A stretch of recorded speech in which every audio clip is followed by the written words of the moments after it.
So this recording is for chapter 13. Chapter 13 is a pretty short chapter.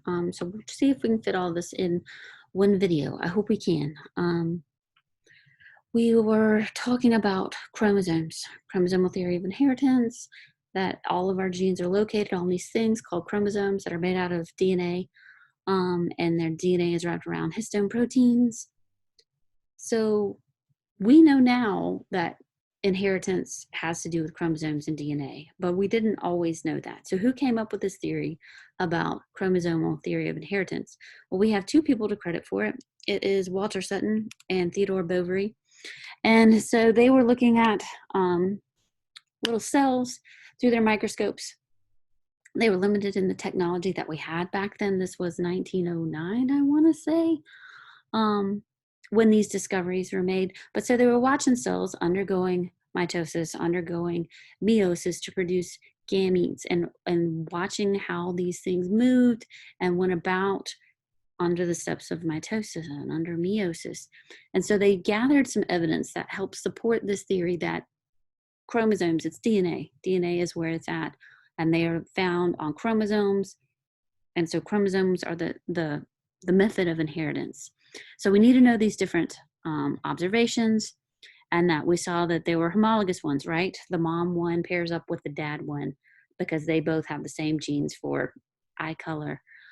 So the homologous ones are going to pair up, and then they will sort and go into the different cells. So they are going to be homologous chromosomes that are pairs, but they're going to migrate separately into their different cells. When we sort them, the sorting is random. Again, we have the law of segregation, the law of assortment, our law of dominance from all of our laws from the previous chapter. So when we were sorting chromosomes, it's random, 50-50 shot we talked about, usually unless they are linked, and we're going to get into that again in this chapter. Each parent is going to create a gamete, and that gamete contains half. Remember, we are diploid dominant. Our gametes are haploid.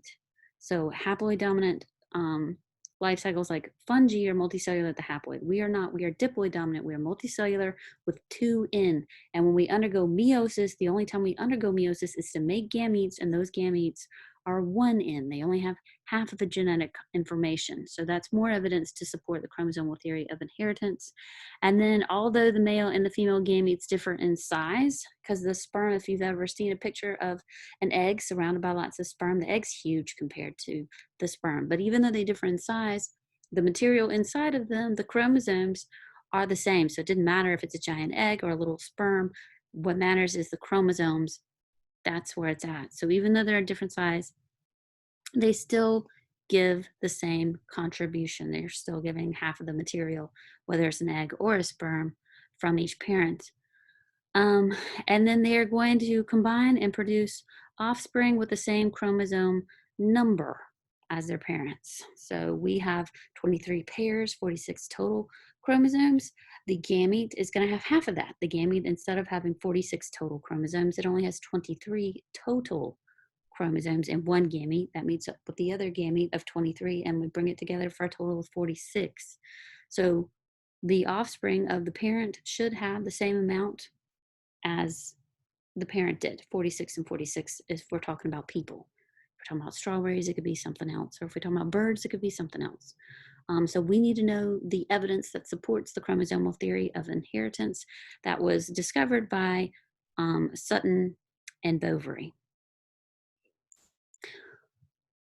We need to go over recombination and what that means. So we talked about writing Punnett squares and dominant and recessive. So we're going to look at this picture. And in this diagram here from the textbook, we've got this little fly at the top. And this fly has gray and L, gray, big G for the gray body type, which is dominant, over the black body type. Black body type is a little g right there. Long wings on this fly are a big L versus short wings, which are recessive over here. So if we pair this heterozygous dominant heterozygous with, and it's displaying those dominant traits because it's heterozygous, this heterozygous parent, and we pair it with this recessive parent, the offspring, what do the offspring look like? And because of our laws of inheritance, we know that everything should split 50-50. Everything, in theory, should go, randomly to either side, and every gamete is a little different. We should have a 50-50 split. So we should have one that looks like mom, one that looks like dad, and we have one recombinant that is dominant for the gray coloration, and we have one recombinant that is dominant for the long wings. These were heterozygous, one dominant for one trait but recessive on the other trait. For these are recombinants because they don't look like mom or dad. That's why we call them recombinants. They are different from the parentals or the non-recombinants. So when we look at this, 50% of the offspring are recombinant in this image. So 2 out of the 4 boxes of flies in this picture, this one and this one, are recombinant. So this is a recombination frequency of 50%. And that's what we say is supposed to happen. Let's look and see what happens if those genes are on the same chromosome and they don't split up 50-50, if they're on the same chromosome and they are linked. So here we've got that same fly, the same parent, paired up with the same parent. And when we reproduce and we only get one parent and 0 recombinants, nothing over there. Our recombination frequency is 0. That tells us that those 2 genes don't split up. They don't split up at all. They go together. So whatever the mom's genes are sticking together, and whatever the dad's genes are sticking together, and that means they are linked. They move as one unit to the gamete. So we didn't get any recombination offspring in this. So again, we have a 0% recombination frequency. There's nothing here and there's nothing here. Recombination is 0 here. Over here, we had the same parent, heterozygous parent, and our same recessive test crosser, and we get 1, 2, 1 recombinant, 2 recombinants. So now we have a recombination frequency of 50%. These are definitely splitting and going apart to their separate cells. They are not linked. If the recombination frequency runs up to 50%, we have a 50-50 shot. These guys are splitting every other, just like we said that they're supposed to. So recombination frequencies can run anywhere from 0 to 50%, assuming that the other 50% of this equation are parents. One parent is the other 25%, the other parent is the other 25%, and the recombinations would be the leftover 50%. If we have no recombinants and everything looks like a mom or a dad, again, those would be over here, and these are linked genes. If we're getting recombinations, we could get as high as a 50% recombination frequency, and that means that those guys are splitting like they're supposed to, like we said they should. Over here, these guys are linked, and they're not splitting up at all. So understand what linked genes mean. They're on the same chromosome, and they stick together as a solid unit. When we have crossover happening, they go together and they don't split apart. Over here, those 2 genes, they do split apart, and so we end up with recombinants that look a little bit like mom, but not totally, and they look a little bit like dad, but not totally. So they are recombinants, and that recombinant frequency runs anywhere from 0 to 50%. How did we map this stuff out? There is another scientist who gets the credit for this one, and it is Sturtevant. And if you click this, you can go through the animation talking about this guy who was a grad student, and he was studying fruit flies and all the different things that are going on with them. What's their eye color? What are their wings? What is their body color? Are they gray? Are they black? Long wings, short wings, what is their eye color? So Sturtevant was in charge of this lab, and the studies going on in this lab. He was the research student, the grad student who got to count all of these teeny tiny fruit flies and check and count out all of the characteristics for every single fruit fly. I would not want to be in his shoes, but you can read more about him. But based on the calculations that he was figuring out, he discovered that that has to be, because of the recombination frequency, it has to be related to where the genes are on the chromosome. If the genes are close together on the chromosome, then it's more likely that they will move together, that they are linked and they will move together as one unit.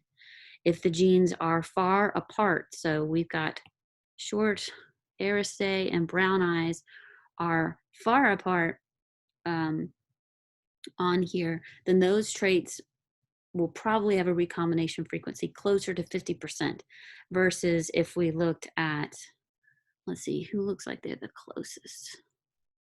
We'll say these guys. These guys, 48.5 and 57.5, are less than 10 centimorgans apart. So they're pretty close together on the chromosome. So we could say that those guys, since they're close together on the chromosome, are more likely to be linked. So they may be closer to a 3% recombination frequency. If they're absolutely linked and they never split apart again, we'd have 0% recombination frequency. If we were looking at this guy and this guy that's really far apart, we might get all the way up to a 50% recombination frequency. So again, it's where they are on the chromosome. Are these two traits that we're looking at really close together on the chromosome, or are they far apart on the chromosome? The further apart they are, the closer they will be to 50% recombination. The closer they are together on a chromosome, the smaller their recombination frequency is, because they are more likely to be linked. If they are on different chromosomes, they're going to switch up no matter what. So we are talking about recombination frequencies of traits that are on the same chromosome. Are we looking at 50%?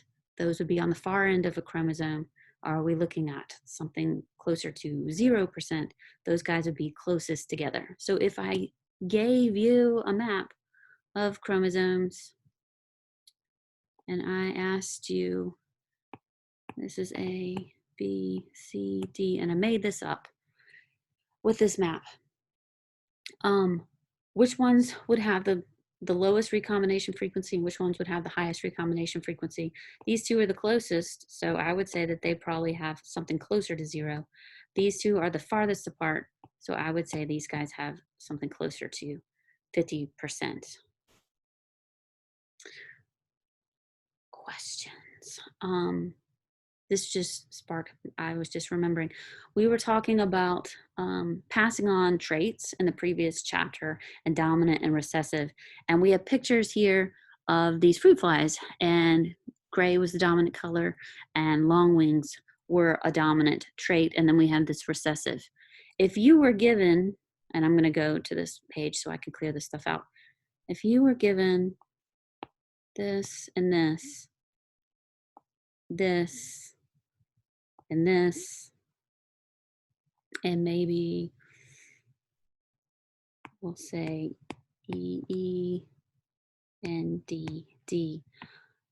And this was your genome on the parent. What gametes can you make out of this genome? This is a test question, and I mentioned it in the test review, and I want to go through this with you. So let's look at each trait. The genes covered in D genes. There's only one type. There's only lowercase. There's only recessive. So we can only get one type out of here. The E genes, let's look at the E genes. There is a capital E and there's a lowercase e. So we can get a total of 2 different genes out of the E location. What about the G locus? Same thing. There's an uppercase and a lowercase, so we can get 2 out of there. And then what about the L's? L's are both the same thing. We can only contribute a dominant gene. So let's add this up. If we have a genetic strand with these specific genes on it, and we're trying to make a gamete, we have 1, 2, 4, 6 We can make 6 possible different combinations based on these. Every combo is going to have this and this, but it's the other ones that can differ along the way. So you can make 6 different combinations with these gametes. So this is a test question. I want you to understand what I'm talking about. If you're homozygous, you can only have one thing that you contribute. Whether you're homozygous recessive or homozygous dominant, you still can only give one thing. But if you're heterozygous, you get to give 2 things, and you can make 2 different types of gametes out of your heterozygous genes. So let me know if this doesn't make sense to you. I'm going to move on. Disorders. So on the disorders, let's get to those in my notes. We've seen this before. I don't think we got to see both of them though. So I like this page because you can see both images of the karyotypes. I think last time we only had a karyotype of maybe the female and we didn't have a karyotype of the male. So here again, karyotypes, we had 23 pairs, 46 total chromosomes. And we said that you can sort a karyotype by the length of the chromosome because you can see all of these homologous pairs are the same length. We got little short ones, little long ones. Where's the centromere on these things? That's another thing that we're looking up. So length, centromere. You can barely read that. The staining, the dye that we put on there, these two definitely have the green. These have green. This is mostly green. So all of these are different methods that we can isolate these chromosomes, pair up the homologous ones, and then lay out our karyotype. All of these were the somatic chromosomes, and then this 23rd pair was the sex chromosome. So these are 2 X's, they're identical. Over here, we have the sex chromosomes, and that is definitely the X, and the shorter one is the Y chromosome that we've been talking about. So this is the karyotype of humans, female and male, and know how you can pair these things up. How do you make a karyotype? Dye, length, where's the centromere? And then what are the different disorders associated with chromosomes? So we said that with mitosis and meiosis, there's prophase, metaphase, anaphase, telophase, right? We know everything that's happening in those phases. Sometimes, remember we talked about the checkpoints where we had a checkpoint and there's G1 and then there was G2 checkpoint and then there was the M checkpoint. And we said M checkpoint was super important because the spindle fibers need to attach onto the chromosomes at the centromere and they're going to move them around. And then when they get where they need to go, they'll pull the sisters apart. They'll pull and separate apart the chromosomes. So if those spindle fibers weren't attached at the M checkpoint, we should shut that down and fix them because otherwise we end up with non-disjunction. And non-disjunction means that we have the wrong, incorrect number. If we have the incorrect number of chromosomes, it's called aneuploidy. And out of aneuploidy, you can have a monosomy where you just end up with 1 when you should have had 2, like these guys. Or you can end up with a trisomy on a specific chromosome. And here we have 3 in the chromosome, 3 of that chromosome when we should have just had 2. Here we have 3. And here we only have 1. So these are monosomies. These are trisomies right here. If we have those 2 variations, trisomies, monosomies, they fall under the category of aneuploidy, and aneuploidy is non-disjunction. Euploid means you've got everything the way it should be. It's normal.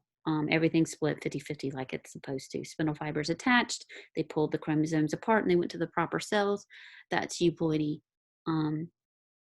So this is non-disjunction where you've got some sort of aneuploidy going on in these pictures here. And so that can happen during meiosis 1, or it can happen during meiosis 2, where you can have this non-disjunction occurring. And most of the time, trisomies and monosomies, those gametes are not going to produce a healthy, viable offspring. Lots of times those things, the trisomies and those non-disjunction events end with a miscarriage because whatever that chromosome is coding for or, or is missing is non-viable. But there is a trisomy that is viable that we know about, and we're going to get to a picture of that in just a second. But just to refresh again on our meiosis and gametes, we said on sperm that we underwent meiosis, prophase, metaphase, anaphase, telophase, and we went from one spermatid, one sperm stem cell, and it split into the two sperm. And then we underwent a second round of meiosis, and those two split in half, and we ended up with 4 sperm at the end. They're haploid and they're totally unique at the end of meiosis. With eggs, eggs were a little bit trickier. Eggs, we're going to undergo meiosis. It stops at prophase 1, and that's when every woman who's ever been born has been born with these the total amount of eggs that she's ever going to have is what you were born with. And those eggs stop at prophase 1. And remember, what was the important thing that happened at prophase 1? Crossover. Crossover happened at prophase 1. So everybody's eggs are different and unique because they stopped at prophase 1.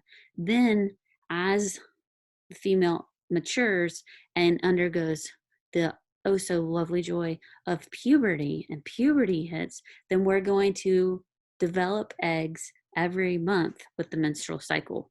So then that egg gets developed and it's going to stop at metaphase 2. And that's how far along it gets. And unless that egg gets fertilized by a sperm coming along from reproduction, that egg just stops at metaphase 2 and it will cycle out of the body and the cycle will start again. And next month, more eggs will develop. Sometimes women will develop 1 egg every cycle and release 1 egg. Sometimes women develop multiple eggs, and those are the people that might be predisposed for twins that run in their family.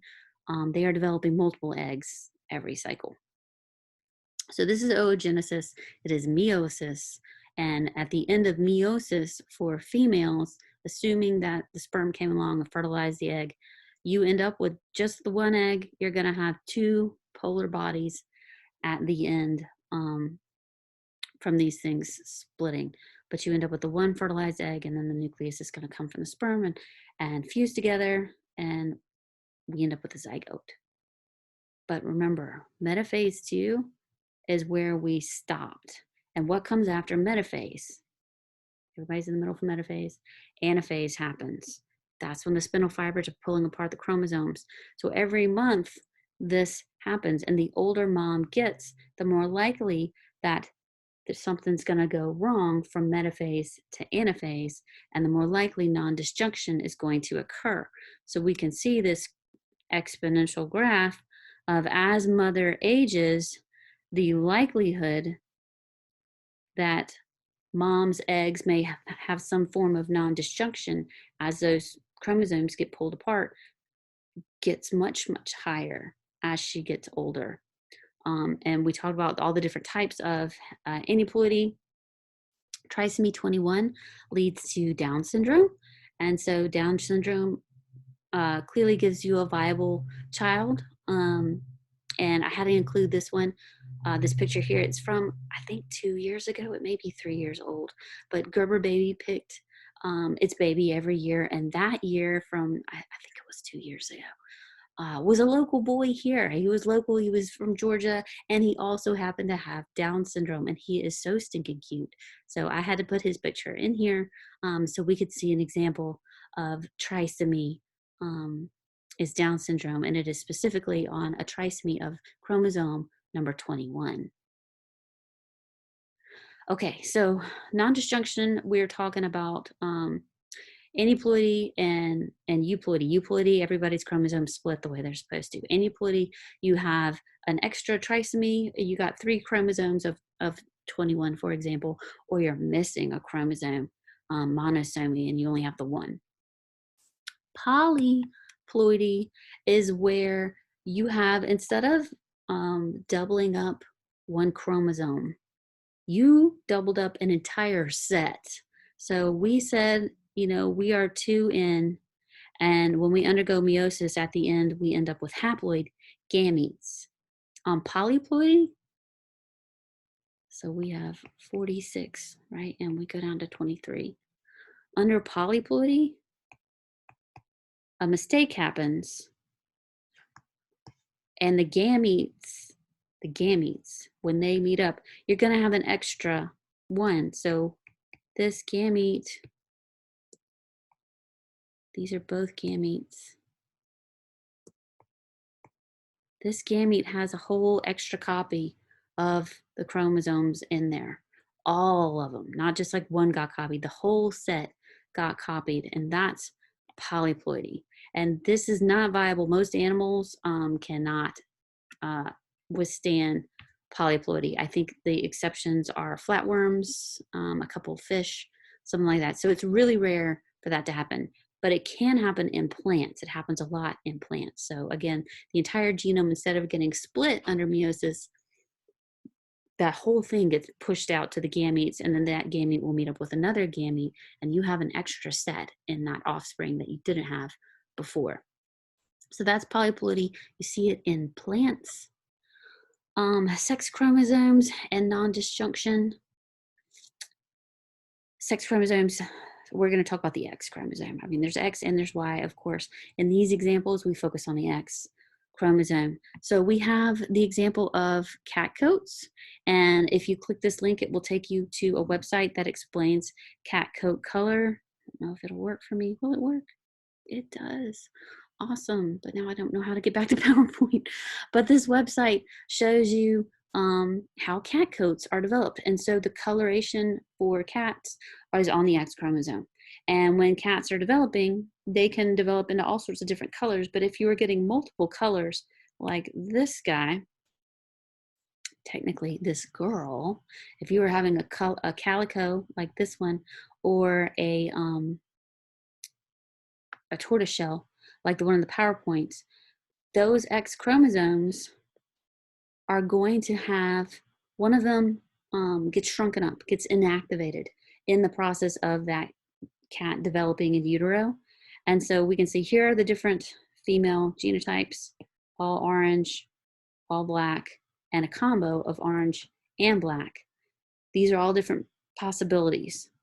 On the male genotype, they only get the one X. So they're either going to be, in this example, orange, or they're going to be black. And then expression, you get that. But for females, we said that they could be heterozygous with the both X's. You could be orange or you could be black. And which one is going to express? Are you going to express both of them? Is it going to be codominant?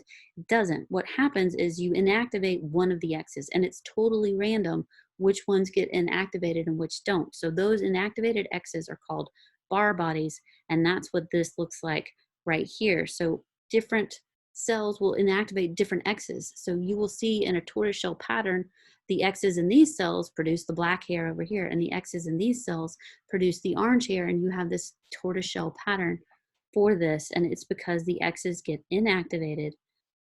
And here we have our cute little tortoiseshell pattern, our calico pattern cat. If you see a calico or a tortie, you know that those are females. Those are female kitties. Let me see if I can get back to my PowerPoint. Yes. Okay. No.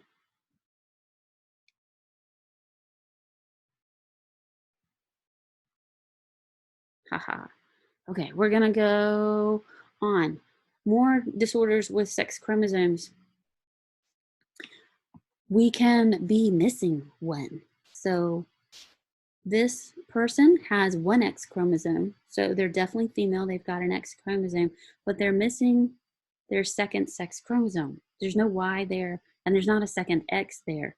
So they don't have all of the genes that they need to display all of the traits for a successfully reproductive female. So this person with Turner syndrome is going to display some of the traits for female, but she's not all of the traits. So she would be sterile with Turner syndrome.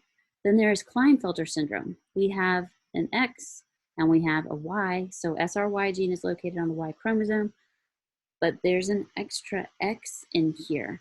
So that extra X messes with stuff, and that can also give what should be a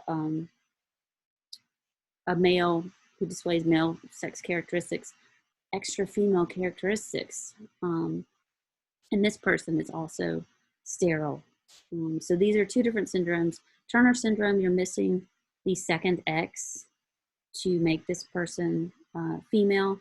Klinefelter syndrome is an extra X in there. So we have monosomy and we have a trisomy here for our chromosome 23, the sex chromosomes. There are other disorders, duplications and deletions. So duplication, taking that gene and copying it again. Deletion, taking that gene and you're missing a chunk. If you had a chunk of chromosome missing, that's a deletion. And one of the examples is cry of the cat. And that is a disorder of chromosome number 5, where a little chunk of chromosome 5 it's missing. And so that is a deletion on that chromosome. And babies that are born with that genetic abnormality have a high pitch cry. And it's said that they sound like a cat. So that's why it's called cry of the cat. And that chromosomal deletion also leads to other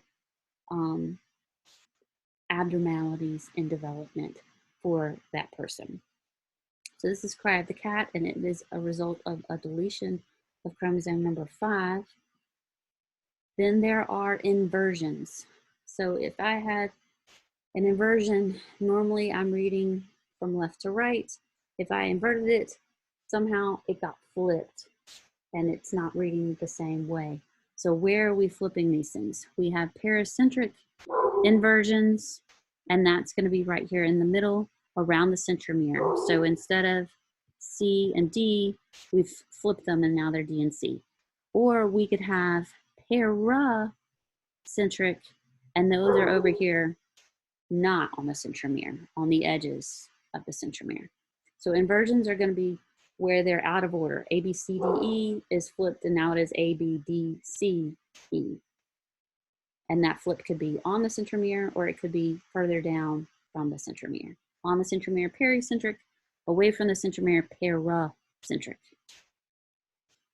If they are inverted, sometimes we can still accommodate this, and we can see that this chromosome has looped itself so that these things can still match up for inversion pairing. And then we have the last one is translocation. In translocation, you're going to have a chunk of a chromosome be moved to another chromosome. But in translocation, instead of it being like normal crossover, where we have our tetrad of our homologous buddied up and that little crossover happens, these crossovers are going to happen on non-homologous chromosomes. So not the two mom and dad chromosomes for hair color. These are two chromosomes that don't belong together, like the sex chromosome and the chromosome for hair color over here in another part. So that's translocation, where a piece of a chromosome breaks off and attaches to a chromosome it should never be attached to. So translocations can cause cancer. It can lead to schizophrenia. So these are translocations. A chunk breaks off, translocates to a different chromosome that it should never be on, a non-homologous chromosome. So this finishes up chapter 13. Let me know if you have questions about chapter 13.